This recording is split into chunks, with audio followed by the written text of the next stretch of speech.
நேபாள பெருவெள்ளத்தில் உயிரிழந்தோரின் எண்ணிக்கை 332ஆக உயர்ந்துள்ளதாக மத்திய வெளியுறவு அமைச்சகம் அறிவித்துள்ளது. தமிழக சட்டசபையில் நாகரிகம் வேண்டும், தேர்தல் வாக்குறுதிகளை முழுமையாக நிறைவேற்ற வேண்டும் என தமிழிசை சவுந்தரராஜன் வலியுறுத்தினார். நேபாள வெள்ளத்தில் சிக்கியுள்ள 100 இந்தியர்கள், 25 சீனர்கள் இருப்பிடம் தெரிய வந்துள்ளது என ராய்ட்டர்ஸ் செய்தி நிறுவனம் தெரிவித்துள்ளது. நேபாளம் ராசுவா மாவட்டத்தில் 12 நீர்மின் நிலையங்கள் முற்றிலும் சேதமடைந்ததால் 12% மின் உற்பத்தி பாதிக்கப்பட்டுள்ளது. மின் உற்பத்தி நிலையங்களில் பணியாற்றிய 196 பேரை காணவில்லை. நேபாளத்திற்கு இன்னொரு பேராபத்து காத்திருப்பதாக சீனா எச்சரிக்கை விடுத்துள்ளது. நேபாளம் அருகே உருவாகியுள்ள புதிய ஏரி ஓரிரு நாட்களில் உடைந்து பாதிப்பை ஏற்படுத்தலாம் என எச்சரித்துள்ளது. உத்தரப்பிரதேச மாவட்டத்தின் ஆற்றங்கரையோர பகுதிகளில் வெள்ள அபாய எச்சரிக்கை விடுக்கப்பட்டுள்ளது. நீர்நிலைகளின் நீர்மட்டங்கள் தொடர்ந்து உயர்ந்து வருகின்றது. டெல்லியில் உள்ள தமிழ்நாடு இல்ல ஆணையர் ஆஷிஷ்குமார் தலைமையிலான அதிகாரிகள் குழு நேபாளம் செல்ல முதல்வர் விஜய் உத்தரவிட்டுள்ளார். காத்மாண்டு சென்று தமிழர்களின் நிலை குறித்து அறிந்து நேபாள அரசுடன் இணைந்து மீட்புப் பணியை ஒருங்கிணைக்கும் என கூறியுள்ளார். நேபாளத்தில் சிக்கிய தமிழர்களை மீட்கும் பணியை மத்திய அரசுடன் இணைந்து ஒருங்கிணைக்கவும் கண்காணிக்கவும் அமைச்சர்கள் ஆதவ் அர்ஜுனா, ராஜ்மோகன், வினோத், தென்னரசு ஆகியோர் டெல்லி செல்கின்றனர். நாமக்கல் மாவட்டம் ராசிபுரத்தைச் சேர்ந்த கொங்குநாடு மக்கள் தேசிய கட்சியின் முன்னாள் எம்பி சின்ராஜின் சகோதரர் பழனிவேல், அவரது மனைவி அருள்மணி மற்றும் சம்பந்தி கற்பகம் உள்ளிட்ட 5 பேர் நேபாளத்திற்கு ஆன்மீக சுற்றுலா சென்றனர். தற்போது அவர்களை தொடர்பு கொள்ள முடியவில்லை. மாலையில் சட்டசபைக்கு வருகை தந்த முதல்வர் விஜய் தனது வழக்கமான இடத்தில் அமராமல் முதல் வரிசையில் அமைச்சர்களுக்கு இடையில் இடம் மாறி அமர்ந்தார். முதல்வரின் செயல் அங்கிருந்த பிற அமைச்சர்களும் எம்எல்ஏக்களையும் கவனிக்க வைத்தது. தேர்தல் வழக்கை நிராகரிக்க கோரிய வழக்கில் சென்னை ஹைகோர்ட்டில் முதல்வர் விஜய் தரப்பு மனு அளித்துள்ளது. குழந்தைகளை தேர்தல் பிரச்சாரத்தில் ஈடுபடுத்தியதாக கூறப்படும் குற்றச்சாட்டு தவறு, அதை கூறி எனது வெற்றியை செல்லாது என அறிவிக்க முடியாது என கூறியுள்ளது. சட்டசபையில் உறுப்பினர்களும் அமைச்சர்களும் எடுத்துக்கொண்ட தலைப்பிற்கு தொடர்பில்லாத விஷயங்களை பேசுவதை தவிர்க்க வேண்டும். அவை மரபை பின்பற்றி நாகரிகமாக பேச வேண்டும் என சபாநாயகர் பிரபாகர் கண்டிப்புடன் வலியுறுத்தினார். தாவேக எம்எல்ஏக்களை விலைக்கு வாங்க முயன்றதாக தொடரப்பட்ட குதிரை பேர வழக்கின் விசாரணைக்கு விதிக்கப்பட்ட தடையை மேலும் 2 வாரங்களுக்கு சென்னை ஹைகோர்ட் நீட்டித்துள்ளது. தமிழகத்தின் பல்வேறு இடங்களில் உள்ள வட்டார வளர்ச்சி அலுவலகங்களில் லஞ்ச ஒழிப்பு போலீசார் சோதனை நடத்தி வருகின்றனர். கேலோ இந்தியா மாநாட்டில் காணொலி வாயிலாக மாணவர்களிடம் பேசிய பிரதமர் மோடி, போதைப் பொருள் பழக்கத்தை தடுப்பதிலும் ஆரோக்கியமான சமூகத்தை உருவாக்குவதில் விளையாட்டு முக்கிய பங்காற்றுவதாக தெரிவித்தார். டெல்லி ஜந்தர் மந்தர் போராட்ட குழுவினருடன் நடத்திய பேச்சுவார்த்தை சுமூகமாக முடிந்தது. கோரிக்கைகள் குறித்து மீண்டும் சந்தித்து விவாதிக்க முடிவு செய்யப்பட்டுள்ளது என மத்திய அமைச்சர் JP நட்டா தெரிவித்தார். தேர்தல் விழிப்புணர்வு ஏற்படுத்துவதில் மாணவர்களின் பங்கு மிகவும் முக்கியம் என தலைமை தேர்தல் ஆணையர் ஞானேஷ்குமார் தெரிவித்துள்ளார். ஜனநாயக நடைமுறைகளை அவர்கள் தெரிந்து கொள்ள வேண்டும் என்றார். சென்னையில் ஆபரண தங்கத்தின் விலை ஒரே நாளில் சவரனுக்கு ரூபாய் 2280 குறைந்து பெரும் சரிவை சந்தித்துள்ளது. காலையில் சவரனுக்கு ரூபாய் 560 குறைந்த நிலையில் மாலையில் மேலும் ரூபாய் 1720 குறைந்து ஒரு சவரன் ரூபாய் 1,17,800க்கும் 1 கிராம் ரூபாய் 14,725க்கும் விற்பனை செய்யப்படுகிறது. வெள்ளி விலை மாற்றமின்றி 265 ரூபாய்க்கு விற்கப்படுகிறது. இலங்கைக்கு எதிரான 2 போட்டிகள் கொண்ட டெஸ்ட் தொடரை இந்திய அணி 1-0 என்ற கணக்கில் வென்றது. சட்டசபையில் இன்று சமூக நீதித்துறை, பிற்படுத்தப்பட்டோர், மிகவும் பிற்படுத்தப்பட்டோர் மற்றும் சிறுபான்மையினர் நலத்துறை மானிய கோரிக்கை மீதான விவாதம் நடக்கிறது. எம்எல்ஏக்களின் கேள்விகளுக்கு அமைச்சர்கள் வன்னியரசு, சம்பத்குமார் பதிலளிக்கின்றனர். சட்டசபையில் சபாநாயகர் நீக்கும் வார்த்தைகளை நேரடி ஒளிபரப்பில் இடம்பெறாமல் செய்வதற்காக சபை நிகழ்வுகளின் நேரடி ஒளிபரப்பை 5 முதல் 15 நிமிடங்கள் வரை தாமதமாக ஒளிபரப்பு செய்ய திட்டமிடப்பட்டுள்ளது. தென் மாவட்டங்களைச் சேர்ந்த அதிமுக நிர்வாகிகளை குறிவைத்து அமமுக தரப்பில் பேச்சு நடக்கிறது. இந்த தகவல் பழனிசாமிக்கும் தெரியும். தினகரனை பகைக்க விரும்பாத பழனிசாமி அவரின் நகர்வுகளை கூர்ந்து கவனித்து வருகிறார் என அதிமுகவினர் கூறினர். பெற்றோரை புறக்கணிக்கும் பிள்ளைகளை வீட்டிலிருந்து வெளியேற்றும் வகையில் விதிகளை திருத்த உத்தரப்பிரதேச அமைச்சரவை முடிவு செய்துள்ளது. பணி நிரந்தரம் செய்து காலமுறை ஊதியம் உள்ளிட்ட பல்வேறு கோரிக்கைகளை வலியுறுத்தி டாஸ்மாக் அனைத்து தொழிற்சங்கங்கள் இணைந்து நாளை முதல் காலவரையற்ற வேலை நிறுத்தத்தில் ஈடுபடப் போவதாக அறிவித்துள்ளன. வலுவான முதலீட்டு வாய்ப்புகளை வழங்கி உலகின் அதிவேகமாக வளரும் பெரிய பொருளாதார நாடாக இந்தியா திகழ்கிறது என மத்திய நிதியமைச்சர் நிர்மலா சீதாராமன் கூறினார். ஆந்திர மாநிலம் சிலுகளூரிப்பேட்டை பகுதியில் சென்று கொண்டிருந்த ஆட்டோ மீது தனியார் பஸ் மோதியதில் 7 பேர் பலியானார்கள், 10 பேர் படுகாயமடைந்தனர். திமுக எதிர்க்கட்சியாக இருக்கும்போதெல்லாம் சட்டசபையின் மாண்புகளை சீர்குலைப்பது வழக்கமான ஒன்றுதான். ஆனால் இப்போது முன் எப்போதும் இல்லாத வகையில் பிரச்சனையை உருவாக்க தீவிர முனைப்பு காட்டுகிறது என பாஜக மூத்த தலைவர் H. ராஜா கூறியுள்ளார். போர் நிறுத்த பேச்சுவார்த்தைக்காக ஈரானுக்கு எந்த காலக்கெடுவும் விதிக்கப்படவில்லை. போர் நிறுத்தம் செய்யும் விவகாரத்தில் தனக்கு எந்த அவசரமும் இல்லை என அமெரிக்க அதிபர் ட்ரம்ப் தெரிவித்துள்ளார். எம்ஜிஆரின் நேர்மையும் உண்மையும் முதல்வர் விஜயிடம் இருப்பதை கண்டுதான் தாவேகாவில் இணைந்தேன்.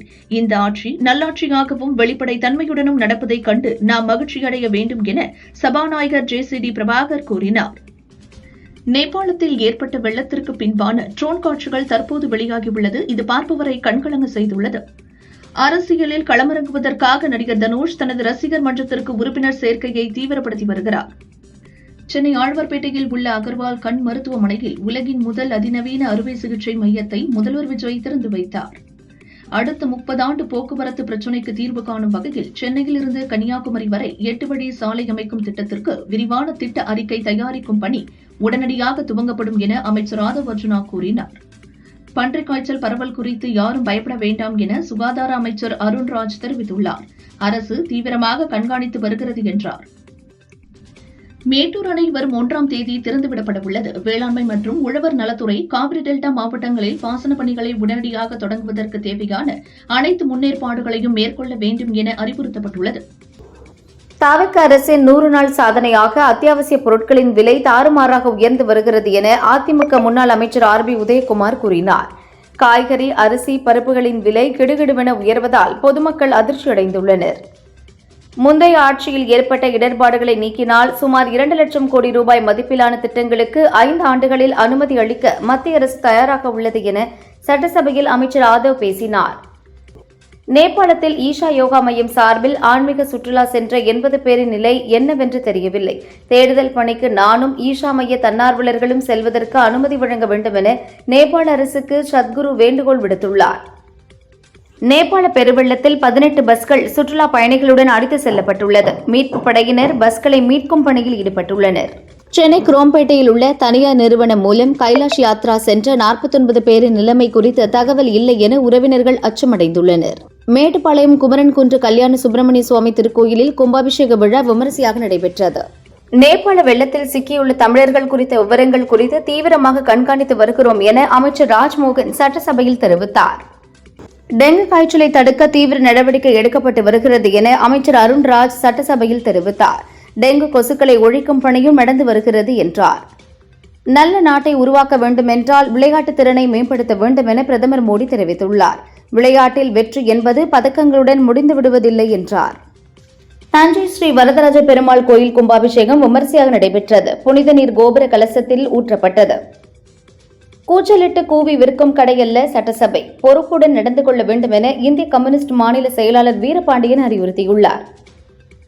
திமிரி முகாமில் உள்ள தமிழர்கள் 20 பேரை காத்மாண்டு அழைத்து வர நடவடிக்கை எடுக்கப்பட்டுள்ளதாக அமைச்சர் ராஜ்மோகன் கூறினார். நேபாளம் வெள்ளத்தில் சிக்கியுள்ள தமிழர்களை பத்திரமாக மீட்க மத்திய மாநில அரசுகள் நடவடிக்கை எடுக்க வேண்டும் என பொள்ளாச்சி ஜெயராமன் கோரிக்கை விடுத்துள்ளார். புதுச்சேரி சட்டசபை நிகழ்வுகள் முடியும் வரை தலைமை செயலர் மற்றும் அரசு துறை செயலர்கள் அவையில் இருக்க வேண்டும் என சபாநாயகர் ஆர்.பி. அன்பழகன் உத்தரவிட்டுள்ளார். நேபாள வெள்ளத்தில் தமிழர்கள் சிக்கியது தொடர்பாக எதிர்க்கட்சிகளால் சிறப்பு கவன ஈர்ப்பு கொண்டு வரப்பட்டது. அப்போது தமிழர்களை மீட்க தமிழக அரசு எடுத்துள்ள நடவடிக்கைகள் குறித்து விளக்கமளிக்க வேண்டும் என எதிர்க்கட்சித் தலைவர் உதயநிதி வலியுறுத்தினார்.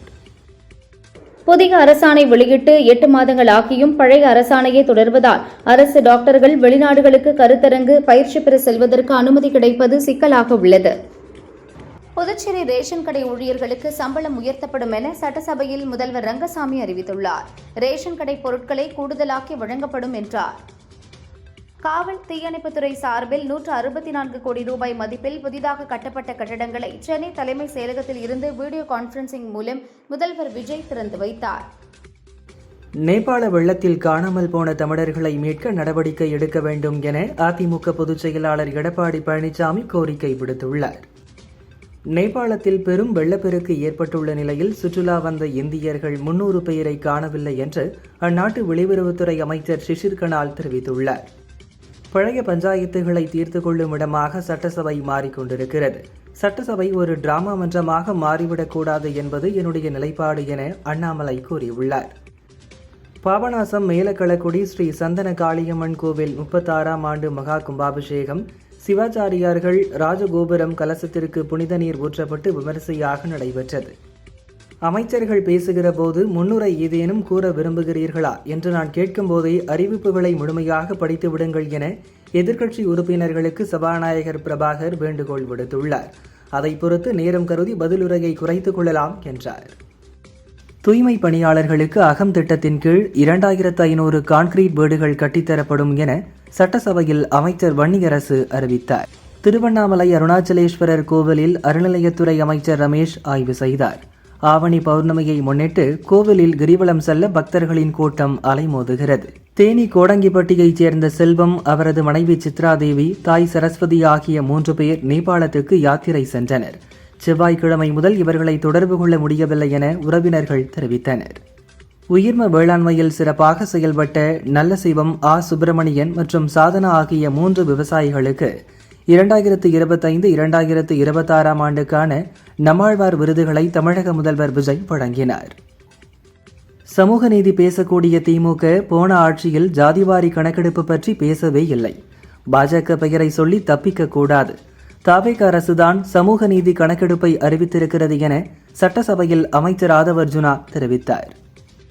எப்போது பார்த்தாலும் சண்டை என்றால் மக்களுக்கு என்ன பலன்? இது சட்டசபை, சண்டை மன்றம் கிடையாது என சட்டசபையில் தேமுதிக பொதுச் செயலாளர் பிரேமலதா பேசினார். தவேக அரசு ஜாதி இருக்கக்கூடாது என்று நினைக்கிறது. அதனால்தான் பெயரை மாற்றி இருக்கிறோம். திமுக அரசு காலனி என்ற பெயரை நீக்கியது. அதனால் என்ன மாறிவிட்டது என திட்டங்களின் பெயர் மாற்றம் குறித்து பேசிய திமுக எம்எல்ஏ ராஜாவுக்கு அமைச்சர் யாதவ் பதிலளித்தார். நேபாளத்தில் ஏற்பட்ட வெள்ளப்பெருக்கில் நேபாளம் மற்றும் 32 நாடுகளைச் சேர்ந்த 644 பேரை காணவில்லை. இதில் 179 பேர் இந்தியர்கள் என நேபாள அரசு அறிவித்துள்ளது. திமுக ஏன் ஒரு தலித்தை கூட பள்ளி கல்வித்துறை அமைச்சராக ஆக்கவில்லை என அமைச்சர் ராஜ்மோகன் கேள்வி எழுப்பினார். ஒடுக்கப்பட்ட மக்களுக்கு வழங்கியதை பிச்சை என்று சொன்னார்கள். நாங்கள் அம்பேத்கர் கொடுத்த உரிமையில் இருக்கிறோம் என்றார். தமிழகத்தில் செங்கல்பட்டு, விழுப்புரம், கடலூர், கள்ளக்குறிச்சி, திருச்சி, அரியலூர், பெரம்பலூர், சிவகங்கை, ராமநாதபுரம் ஆகிய 9 மாவட்டங்களில் இன்றும் நாளையும் இடியுடன் கூடிய மிதமான மழைக்கு வாய்ப்புள்ளதாக வானிலை மையம் தெரிவித்துள்ளது. தமிழகத்தில் 1238 சமூக நீதி பள்ளிகள், கல்லூரி விடுதிகளில் உள்ள அனைத்து ஜன்னல்களுக்கும் ரூபாய் 26.85 கோடியில் தரமான கொசுவலைகள் பொருத்தும் நடவடிக்கை எடுக்கப்படும் என சட்டமன்றத்தில் அமைச்சர் சம்பத்குமார் அறிவித்துள்ளார். தேனி மாவட்டம் வருசநாடு அரண்மனைப்புதூர் மந்தையம்மன் கோயில் மகா கும்பாபிஷேக விழா விமர்சையாக நடந்தது. சென்னை அண்ணா நகரில் மழைநீர் வடிகால் பணிக்காக தோண்டப்பட்ட பள்ளத்தில் விழுந்து மின்சாரம் தாக்கி பெண் உயிரிழந்த சம்பவம் தொடர்பாக மின்வாரிய உதவி பொறியாளர், மாநகராட்சி உதவி பொறியாளருக்கு போலீசார் சம்மன் அனுப்பியுள்ளனர். தெருநாய் பிரச்சினையை தடுக்க எடுக்கப்பட்ட நடவடிக்கைகள் குறித்து அறிக்கை தாக்கல் செய்ய மத்திய பாரதிய ஜனதா அரசுக்கு சென்னை ஹைகோர்ட் இறுதி எச்சரிக்கை விடுத்து வழக்கை 2 வாரங்களுக்கு தள்ளி வைத்தது. பிற்படுத்தப்பட்டோர், மிக பிற்படுத்தப்பட்டோர் மற்றும் சீர்மரபினர் வாழ்வாதாரத்தை உயர்த்த ரூபாய் 1.50 கோடியில் நவீன அழகு நிலையம் அமைக்கப்படும் மற்றும் தகுதியான பயனாளிகளுக்கு ரூபாய் 5 லட்சம் கடனுதவி வழங்கப்படும் என அமைச்சர் சம்பத்குமார் அறிவித்தார். சட்டசபையில் ஆதிதிராவிடர் நிதி குறித்து விவாதம் நடந்தபோது தாவேக அரசின் ஆட்சி காலம் குறித்து KN நேரு பேசினார். உடனே தாவேகவினர் கூச்சலிட்டனர். அப்போது குறுக்கிட்ட சபாநாயகர் பிரபாகர், தாவேக அரசு 5 ஆண்டுகள் இருக்கும் என்றார். முஸ்லிம் வக்ஃபு சொத்துகள், தேவாலய சொத்துக்களை பாதுகாக்கவும் மேம்படுத்தவும், கட்டிடங்கள் கட்டவும் வட்டியில்லா கடன் வழங்கும் திட்டம் செயல்படுத்தப்படும். இதற்காக 100 கோடி சுழல் நிதி ஒதுக்கீடு செய்யப்பட்டுள்ளதாக அமைச்சர் ஷாஜகான் அறிவித்துள்ளார். நேபாளத்தில் மீட்கப்பட்டுள்ள 21 தமிழர்களின் பெயர்களை இந்திய வெளியுறவு அமைச்சகம் வெளியிட்டுள்ளது. 288 தமிழர்களுடனான தொடர்பு துண்டிக்கப்பட்டுள்ளது என கூறியுள்ளது. சட்டசபை நடவடிக்கையை மக்கள் பார்க்கிறார்கள். மக்கள் பிரச்சினை குறித்து பேச அனுமதி தர வேண்டும் என பழனிசாமி சபாநாயகரிடம் வேண்டுகோள் விடுத்துள்ளார். கேரளாவில் ஓணம் பண்டிகையை முன்னிட்டு கடந்த 8 நாட்களில் 771 கோடி ரூபாய்க்கு மது விற்கப்பட்டுள்ளது. ஓணம் பண்டிகையான நேற்று மட்டும் ஒரே நாளில் 146.66 கோடிக்கு மது விற்பனையாகியது.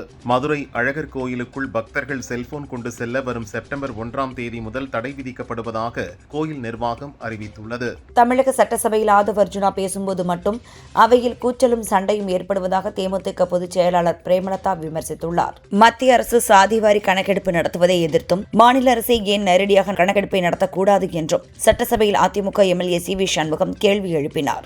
வன்னியர்களுக்கான உள் ஒதுக்கீடு பல ஆண்டு போராட்டம். அதற்காக உயிர் நீத்தவர்கள் இருக்கிறார்கள், கொச்சைப்படுத்தாதீர்கள். முஸ்லிம்களுக்கும் அருந்ததியர்களுக்கும் உள் ஒதுக்கீடு எந்த அடிப்படையில் கொடுத்தீர்கள் என சி.வி. சண்முகம் கேள்வி எழுப்பினார். கேரள மாநிலம் எர்ணாகுளம் அருகே குறுக்கே வந்த ஸ்கூட்டர் மீது மோதாமல் இருக்க திருப்பிய போது சுற்றுலா பஸ் கவிழ்ந்து 35 பேர் காயமடைந்தனர். அதில் 4 பேரின் நிலைமை கவலைக்கிடமாக உள்ளதாக தெரிவிக்கப்பட்டுள்ளது. தென் தமிழக கடலோர பகுதிகள், மன்னார் வளைகுடா மற்றும் குமரிக்கடல் பகுதிகளில் மணிக்கு 45 முதல் 55 கிலோமீட்டர் வேகத்தில் பலத்த காற்று வீசக்கூடும் என்பதால் மீனவர்கள் கடலுக்கு செல்ல வேண்டாம் என்று வானிலை மையம் எச்சரித்துள்ளது.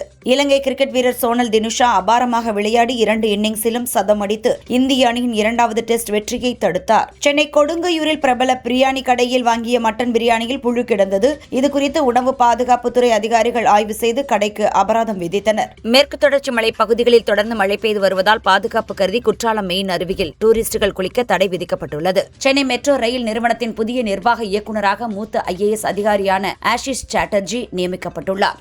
பட்டியல் இனத்தவர்கள் மட்டுமே போட்டியிட ஒதுக்கப்பட்டுள்ள தொகுதிகளை தனி தொகுதி என்று குறிப்பிடாமல் அவற்றை சிறப்பு அல்லது உரிமை தொகுதிகள் என்று குறிப்பிட வேண்டும் என எம்எல்ஏ சிந்து சட்டசபையில் கோரிக்கை விடுத்தார்.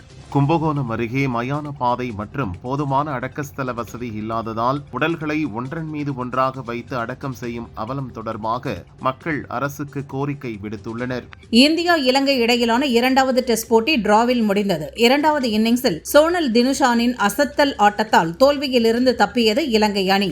தமிழகத்திலேயே சோழிங்கநல்லூர் தான் பெரிய தொகுதி. சோழிங்கநல்லூரை தனி மாவட்டமாக அல்லது தனி மாநகராட்சியாக அறிவிக்க வேண்டும் என சட்டசபையில் தாவேக எம்எல்ஏ ECR சரவணன் கோரிக்கை விடுத்துள்ளார். இயக்குனர் ராஜ் நெடிமுருவை 2வது திருமணம் செய்த நடிகை சமந்தா தற்போது கர்ப்பமாக உள்ளார். பொதுவாக கர்ப்ப காலத்தில் அதிக அளவிலான எடைகளை தூக்க மாட்டார்கள். ஆனால் இவரோ அதிக எடையுள்ள உபகரணங்களை வைத்து உடற்பயிற்சி செய்கிறார். இது பற்றி அவர் கூறுகையில், எனது மருத்துவரின் அனுமதியுடன் சான்றிதழ் பெற்ற பயிற்சியாளரின் துணையோடு கர்ப்பகால உடற்பயிற்சிகளை செய்கிறேன். இந்த காலத்தில் ஒவ்வொருவரின் உடல் அமைப்பும் மாறுபடும். எனவே உரிய பயிற்சியாளர் மற்றும் மருத்துவர் அறிவுறுத்தல் இன்றி இதனை செய்யாதீர்கள் என்றார். ராகுல் சங்கிருத்தியின் இயக்கத்தில் விஜய் தேவரகொண்டா, ராஷ்மிகா, ஹாலிவுட்டின் மம்மி பட புகழ் வில்லன் ஆர்னால்ட் ஓஸ்லோ ஆகியோர் முதன்மை வேடத்தில் நடித்து வரும் படம் ரணபலி வரலாற்று பின்னணியில் அதிரடி படமாக உருவாகிறது. செப்டம்பர் 11 ரிலீஸ் என அறிவித்திருந்தனர். ஆனால் படப்பணிகள் இன்னும் முடியாததால் அக்டோபர் 16க்கு ரிலீஸை தள்ளி வைத்துள்ளனர்.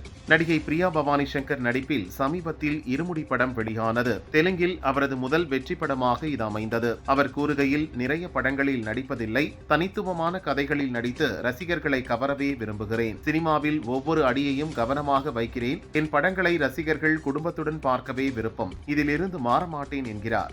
மலையாள நடிகர் நிவின் பாலி நடிப்பில் சமீபத்தில் வெளியான பெத்லஹேம் குடும்ப யூனிட் படம் ரூபாய் 100 கோடி வசூலை எட்டியுள்ளது. இயக்குனர் லோகேஷ் கனகராஜ் தயாரிப்பில் பாக்யராஜ் கண்ணன் இயக்கத்தில் ராகவா லாரன்ஸ் நடிப்பில் உருவாகும் பென்ஸ் படத்தில் இவர் வில்லனாக நடிக்கிறார். இன்னும் இவர் சம்பந்தப்பட்ட காட்சி முடியவில்லை. மீண்டும் படப்பிடிப்பு எப்போது துவங்கும் என்றே தெரியவில்லை.